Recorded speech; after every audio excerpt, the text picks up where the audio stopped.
So magandang umaga ng mga kaibigan, no?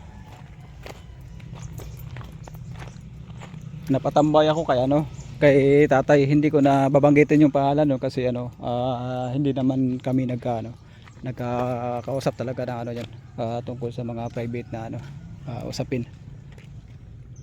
At dito ho kami ngayon sa sa pulo. Napakatahimik na yung rito. Itong lugar dito. Wala nang tao mga kaibigan. Ito na yung ito na yung sitwasyon ngayon, no, mga kaibigan.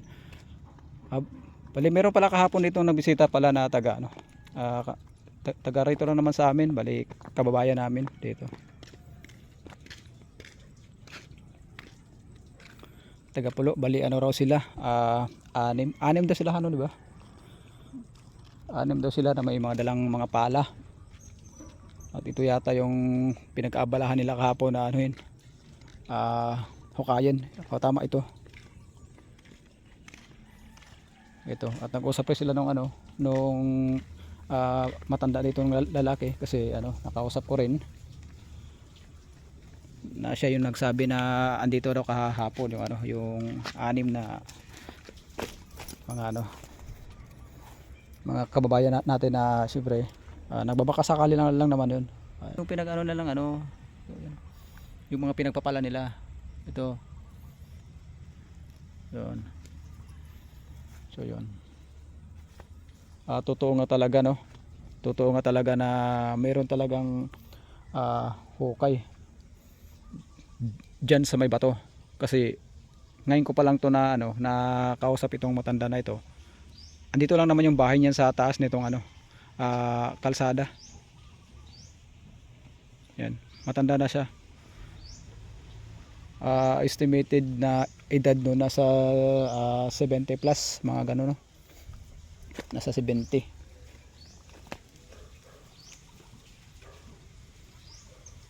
Parang hindi raw nagkakalayo yung yung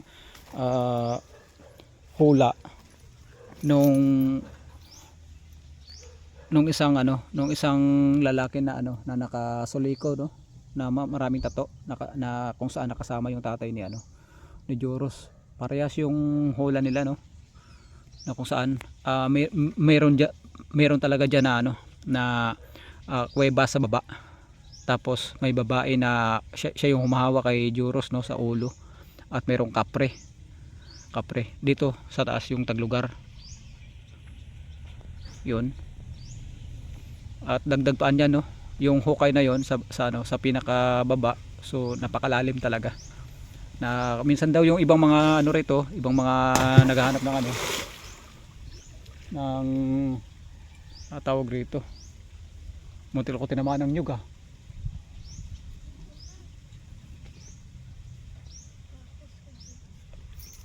Saan ka nyug?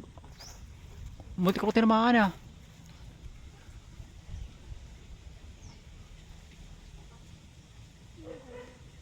Diba?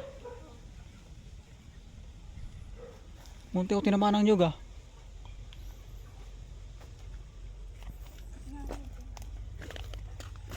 Asan ang nyug?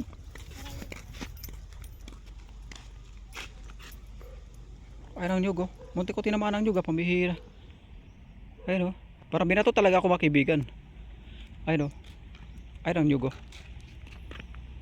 Yun, oh. Yun. Parang binato talaga ako. Parang sinadya talaga. Ito yung nyug, oh, sa taas. Ayan. At sa pagpapatuloy natin ng mga kaibigan, sabi ng matanda, mayroon pa daw dyan na talaga na na taglugar.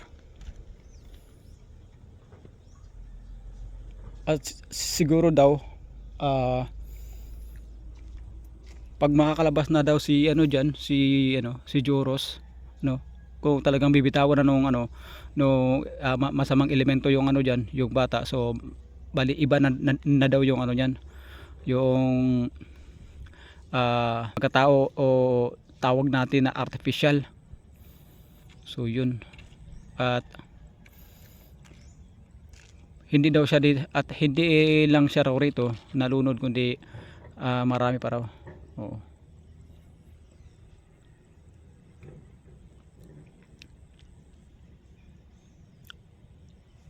Parang binato talaga ako ng brito tayo.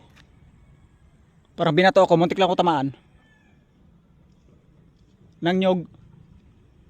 Nang nyog. Binato ako ng nyog. Muntik lang ako tinamaan dito. Hulog. Oh. Ayun ang nyog oh. Akala ko sila talaga batoy ako eh. Ito nagaling eh. So yun. Dito yung mga hinukay nila eh. Yung lupa, yung kapong pumunta rito. Ay ro hinukay nila eh.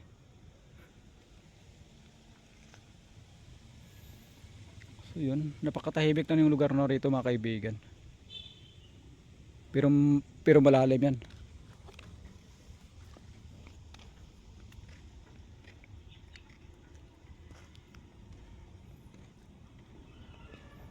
Araw ng Lunes ngayon, bali kagabi na pala itinampok sa KMJS yung kwento nitong bata ritong nalunod no, sa KMJS. Sa mga hindi pa nakapanood no ng episode kung saan may nalunod na bata rito sa ng Aklan. So dito po yun sa sa Pulo, Banga no, mga kaibigan.